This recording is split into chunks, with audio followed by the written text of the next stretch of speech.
در پسې زار لیوني شوي دي څوک در پسې زار لیوني شوي دي څوک د په ازار لیوني شوي دي وخت پې د ستم انتها کړې ده وخت پې د ستم انتها کړې ده خلک د دې ښار لیوني شوي دي.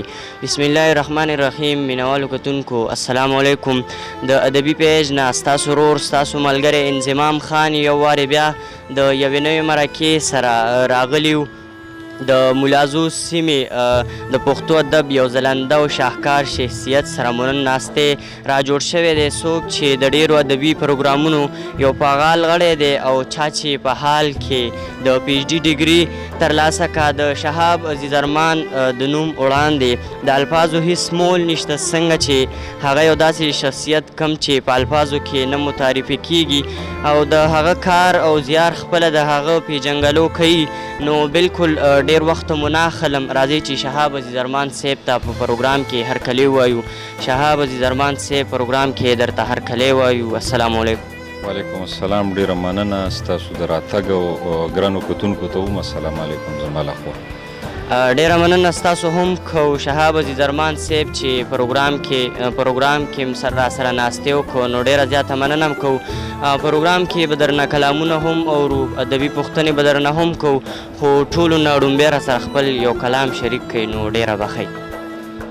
ډیره مننه. د غزل څو شعرونه به ووایم چې د دې دور په یارانو ملا تړمه د دې دور په یارانو ملا تړمه ساده دل یم په بوتانو ملا تړمه او له وختونو چې امید د بهتری کړم له وختونو چې امید د بهتری کړم د ارمان په قاتلانو ملا تړمه او شعر دی چې د خیر تمه لنا اهل قیادته د خیر تمه لنا اهل قیادته د کاروان پر رهزنانو ملا تړمه او د خوبونو تعبیرونو ته مې سترګې د خوبونو تعبیرونو ته مې سترګې لیونۍ په ماشومانو ملا تړمه او د وخت جبر که زما ناشناسي ده د وخت جبر که زما ناشناسي ده د لستوڼي په مارانو ملا تړمه مننه او دیوالونو کې لټون د احساساتو دیوالونو کې لټون د احساساتو چې په ځینې انسانانو ملا تړمه او له شهیدو ارمانونو مې طواف کړي له شهیدو ارمانونو مې طواف کړي په پیغلوکو ارزوګانو ملا تړمه او شعر دی چې ارادې او همتونه پښتانه دي ارادې او همتونه پښتانه دي په تکړه جونو ځوانانو ملا تړمه. ډیره مننه. ډیر اعلی. یقینا خوندور کلام و مینوالو به دې هم خوند اخیستې موږ ته هم خوند واخیستو. شهاب عزیز ارمان صاحب له چا نه پټ پناه نه یې خو له خپلې ژبې نه په خپل ادبي سفر باندې مورل لږه رڼا واچوله نو ډیره به ښه. ډیره مننه. زما نوم شهاب عزیز ارمان دی د ملازو کلي اوسیدونکی یم د جنورۍ په ړومبی نیټه کال 1984 عیسوي کې هم په دې کلي کې پیدا شوی یم.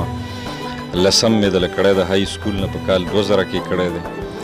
2004 کې مې د ګورنمنټ کالج پېښور نه بي اے کړې ده. 2009 2011 او 2014 هغه کلونه دي چې په ترتیب سره ما په دې کې ایم اے اسلامیات ایم اے پښتو بي ایډ ایم ایډ او ایم اے اردو کړي دي او د کال 2012 نه تر کال 2013 پورې دغه دورانیه ده چې په دې کې ما د رحمان بابا په شاعرۍ د قرآن او حدیث تر عنوان لاندې د پی ایچ ډي ډیګري دا کمپلیټ کړې ده مکمل کړې ده د پېښور پوهنتون نه. د کال 2002 نه تر اوسه پورې د پښتو ادبي ټولنې ریګي سیمې پېښور سره زما وابستګي ده. کال 2006 نه تر دې دمه ملازو کې د قلم پښتو ادبي جرګه په نوم د ملګرو په مرسته د هغې په تعاون دغه جرګه موږ دلته جوړه کړې ده چې تر دې دمه فعال ده. کال 2014 نه تر دې وخته د امیل په نامه یو ادبي مجله هغه د دې دواړو ټولنو په اشتراک سره چلیږي دوامداره ده چې د هغې د چیف ایډیټر ذمهواري د ملګرو په اعتماد زما په غاړه ده. 11 ګڼې تر دا وخته وتې دي 2 پکې خصوصي دي رحمان بابا نمبر او همیش خلیل نمبر نورې عامې ګڼې دي دغه اوس هم چلیږي. کال 2012 دا 2 هغه کلونه و چې په دې کې ما د پېښور څانګې نه PTV نه پاکستان ټلویزیون پېښور څانګه چې ده نو د هغې نه د پښتو د کمپیر په حیثیت کار کړی دی. وړاندې د یو پروګرام نوم و هغه مختلف ریډیو چینل سره وخت په وخت زما څه ادبي ناستې نشستونه پروګرامونه شوي دي. نو دغه څه لنډه غونتې خبره ډیره ښه ده، ډیره مننه هم کوو. په پښتو ادب کې خو ډیر صنفونه دي، نو تاسو په کوم صنف کې کار کړی دی او څومره کار مو کړی؟ داسې ده چې شاعري چې کومه ده نو په شاعرۍ کې زه غزل لیکم او نظم لیکم. نو د نظم مختلف هیئتونه دي چې په هغې کې لکه ترجیح بند او ترکیبي بند او بیا د هغې مختلف اقسام. دغه په پابند نظمونو کې ما لیکلي دي، آزاد مورره نظمونه مې لیکلي دي. په هغې کې واړه نظمونه هم شته، اوږده نظمونه هم شته او غزل مې ډېر لیکلی دی. غزل مې خوښ دی. دې سره سره قطع داسې نور ځینې دغه لیکل کوم. او په نثر کې چې کوم دی نو زما رجحان زیاتره مقالې طرف ته دی. په هغې کې تنقید او تحقیق دا زما خصوصي میدان دی چې په دې کې زما لیکونه کیږي. د کار چې څومره خبره ده نو کار د مورنۍ ژبې دپاره دی او د مور خدمت هېڅکله هم نشي پوره کېدی. مخکې هم تاسو خبره وکړه خو زه بیا هم ووایم چې دغه کار ډېر زیات نیمګړی دی او روان دی. الله دې وکړي چې دې قوم ته او دې ژبې دپاره قوم ته قبول وي او د دې ژبې دپاره دا یو د خیر او د ښېګړې یو اقدام او پیغام وګرځي. شهاب عزیز ارمان صاحب، پوښتنې به درنه نورې هم کوو خو ورسره کلامونه به درنه هم اورو، نو بلکل بل غزل هم را سره شریک ښه جي ډېره مننه. د غزل څو شعرونه داسې دي چې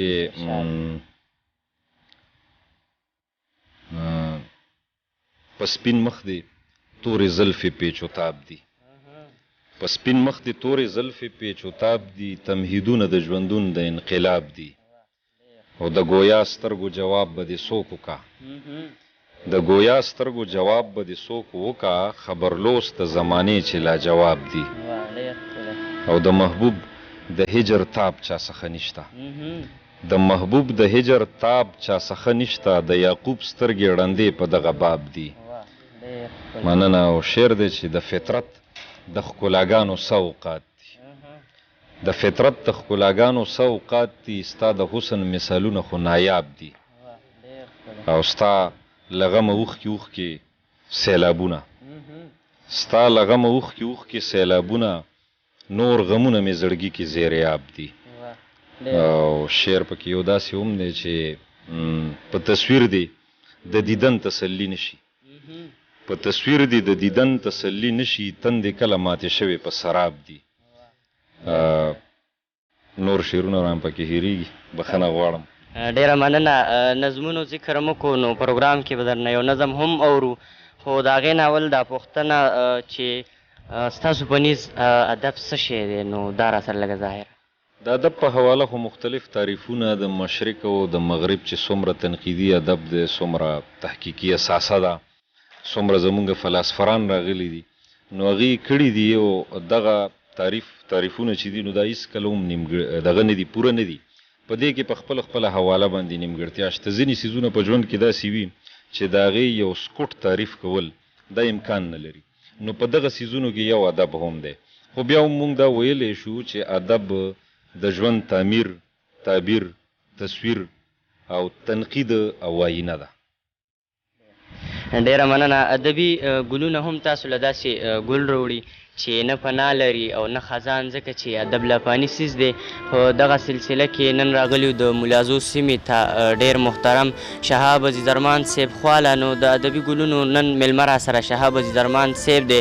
نو نور خوندور کلامونه به هم پروګرام کې اورو، ورسره پوښتنې به هم کوو. نو شهاب عزیز ارمان صاحب په روماني شاعرۍ څه خیال دی؟ روماني شاعري د دې دور چې کومې اهمې تقاضي دي په هغې کې یو رومانویت هم دی.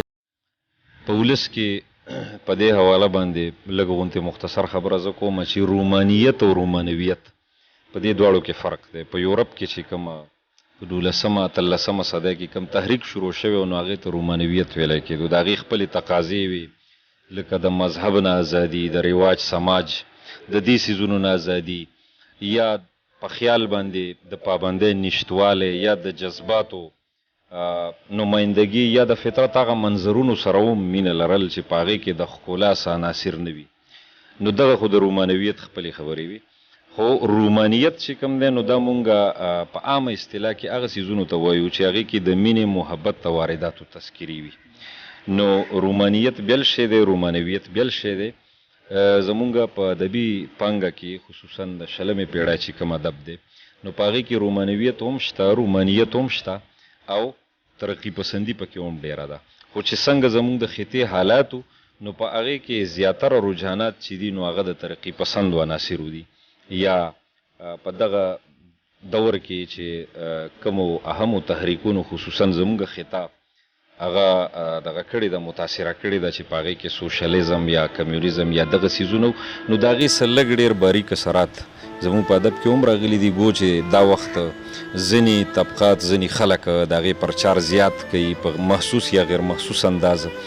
خو به هر حال دا د دې دورونو نه مخکې چې کله خلکو د رومانویت او رومانیت اصطلاحګانې هم نه پېژندې نو زمونږ په کلاسیکي شاعرۍ کې د دې څیزونو ښه وافر مقدار شته، خو هغه لټون غواړي او دغه کلاسیکي شاعري چې بالکل بند او فولډ پرته ده په دې حوالو سره، یا زمونږ شارحینو نقادانو یو رجحان جوړ کړی دی چې بس دا صوفیانه ده او دا داسې ده او دا داسې ده او به دا به نوره نه سپړي. نو نه، دغه خبرې په خپل ځای درستې نه دي، بلکې چې څومره زمانه مخ په وړاندې ځي نو د هغې د تقاضو مطابق مونږ کولی شو چې په دغه کې لټون وکړو او دغه اثرات په هغې کې شته هغه پکې را برسېره کړو. نو په دې حواله بهرحال خبرې ډېرې کېدی شي. ډېره مننه. شهاب عزیزرحمان صاحب خپل نظمونو نه م راسره یو نظم شریک نو ډېر به خوشحال شو. نظم د نظم عنوان دی کردار بیل قصه یوه ده. چې په مینه کې ناکام شوم نو فکرونه مې محدود شو، فقط خپل ځان ته مې پام و د حسرت داسې مقام و چې مې عقل پکې شل و چې روجه مې د ګونګ هم وه. زمانې شوې په ما تېرې زه هم دغسې ولاړم، خیال مې دا و چې دنیا کې زه یو داسې لیونی یم چې په خپل مثال یم. ما پخوا مینه بیللې خو د مینې زور مې دومره چې ماضي نه بهر نه ځم. د ماضي لمحو کې قید یم، د ژوندون حاصل مې دا دی چې خیالونو کې اوسېږم، ستا یادونو کې اوسېږم. بیا یو داسې وخت هم راغلو چې حالات را باندې بر شو، د ماضي هغه لمحې مې د یادونو سلسلې مې د وخت جبر تار په تار کړې. دا صدمه هم علمیه وه، خو دا یو احسان یې وکړو چې ماضي نه را بهر شوم، اوس په حال کې مې ژوندون دی. چې ماضي نه را بهر شوم اوس په حال کې مې ژوندون دی، خو نظر مې محدود نه دی، اوس بلها لیوني وینم هو به هو د ځان په شانې. په ماضي کې زه ناکام وم، خو د حال علمیه دا ده چې اوس هره شک ناکام دی. د هر چا د ذات دایره کې د الفت دومره غمونه چې د خپل سوي احساس نه د وتلو شانې نشته. اوس قدم په قدم ګورم چې ژوندون خو حادثه ده، کردار بیل قصه یوه ده. ډېر اعلی. شهاب عزیزرحمان صاحب د خپل ژوند نه څومره مطمئن؟ شکر دی، د الله ډېر زیات کرم دی او زه د الله په فضل و کرم باندې د هغه په نعمتونو د هغه په عطاګانو باندې ډېر مطمئن یم او دا مې دعا ده چې الله دې مانه راضي شي. ډېره ښه ده. شهاب عزیزرحمان صاحب زمونږ کوشش تاسو ته څنګه ولګېد؟ ډېره هم کوشش دی. زه ستاسو ډېره زیاته مننه کوم، ستاسو ستاینه کوم چې دا وخت چې ستاسو کم دی نو د دې عمر زلمي په یورپ کې د ګاډو ریسونه لګوي او عجیبه عجیبه حرکات او سکنات کوي. په دې معاشره کې به هم ډېر خلک داسې وي، خو ماشاءالله ستاسو سوچ هغه سنجیده دی، هغه د ادب د پرمختګ دپاره یا د علم په حواله د هلو ځلو دی. نو دغه سوچ بنیادي څیز دی چې هغه ستاسو ته خدای در نصیب کړی دی. نو زه درته په دې مبارکي هم وایم او دغه هم تاسو نه یو غوښتنه کومه چې په دې وخت کې په سوشل میډیا باندې ځینې ډېر یعنی غیر معیاري کردارونه او غیر معیاري خبرې اترې هم راځي. زه دا نه وایم چې ګینې زه ډېر ښه شاعر یم یا ما دې څوک خامخا ووري، نه نه، زه ډېر ادنا طالب علم یم د ادب. خو دا څه چې اورم نو په هغې راته افسوس کېږي چې یو خوا د رحمان او د خوشحال او د حمید شان ته ګورم په پښتو ادب کې او د هغې تخلیق کړی شوي ادب ته ګورم چې هغه د دنیا په کلاسیکي سبک کې د ړومبي سبک د منځ د ودرېدو خلک دي او د هغې کشران چې کوم دی نن سبا په څه باندې لګیا دي نو زما تاسو نه دغه غوښتنه ده یا ستاسو د پروګرام په ذریعه نور چې کوم ستاسو داسې ملګري دي چې هغه هم دغه ادبي هلې ځلې کوي چې دغه غیر معیاري خلکو له بالکل لاړ نه شي. دا پراپیګنډه ادب دی او دا پراپیګنډې خورول په ولس کې نه دي په کار زما خیال دی. بلکل جی ډیره مننه ستاسو هم چې دومره مصروفیاتو نه موږ له مینوال له وخت ورکړو. ډیره مننه. پروګرام اخیره کې مینوال له څه لنډ غونته پیغام او خپل یو څو شعر هم راسره شریک کړو نو ډیره به خوښه. پیغام زما هر چېرته هم دغه یو وي او هغه دا دی چې محنت او عبادت د خپل ژوند شیوه جوړول پکار دي. په محنت باندې به دنیا ګټو، دنیا به ښایسته کېږي او په عبادت باندې به آخرت ښایسته کېږي. غزل عرض دی مطلب ده چې په غماز کړی باور مې د همراز دی، په غماز کړی باور مې د همراز دی، زه په څه باندې عاقل یم څه جواز دی. د یو بل نامه چې اخلو نو قتلیږو، د یو بل نامه چې اخلو نو قتلیږو، دا د وخت د ستمونو کم انداز دی. د شمر او د حسین تړون محال دی، د شمر او د حسین تړون محال دی، سومنات کله ګڼلی چا حجاز دی. مننه او داویدار له خپله ځانه ناخبر دي، داویدار له خپله ځانه ناخبر دي، چا ګمان په ټپوس کړی د شهباز دی. مننه دا خو زه یم چې ستا بدو ته ښه وایم، دا خو زه یم چې ستا بدو ته ښه وایم، چا ستم ورته ویلی کله ناز دی. او نور قومونه احتساب کوي کامیاب شول، نور قومونه احتساب کوي کامیاب شول، خو په دې وطن کې غل هغسې ساز دی. او ما پابند کړه زما خیال به څه پابند کړي، ما پابند کړه زما خیال به څه پابند کړي، چا بند کړی په آزاد مارغه پرواز دی. او مقته ده چې خپل ارمان یې ستا ارزو ته شین لوګی کړو، خپل ارمان یې ستا ارزو ته شین لوګی کړو، ستا شهاب خو نو سرباز نه دی سرباز دی. ډېر ښکلی ډېره مننه. دا و شهاب عزیز ارمان صاحب چې تاسو یې دا خوندور کلامونه واورېده، دغه قیمتي خبرې هم ترې واورېدې، پوښتنې او خو ډېرې زیاتې دي خو وخت لږ شان دغه دی نو بیا به هم راځو. نو ډېره مننه یې کوو. پروګرام اخیره کې دغه یو خبره زه هم کومه چې زموږ ویډیو څوک هم وګوري هغه د خپلو ملګرو سره شیر کړي، ځکه چې زموږ دغه د قام ولس دغه شاعر دغه غږ نورو ملګرو پورې هم ورسي. خپل رور انضمام ما سره ناست ډېر محترم شهاب عزیز ارمان صاحب او خپل کیمرامین اختشام خان له ورکړي اجازت. د لوی الله په امان.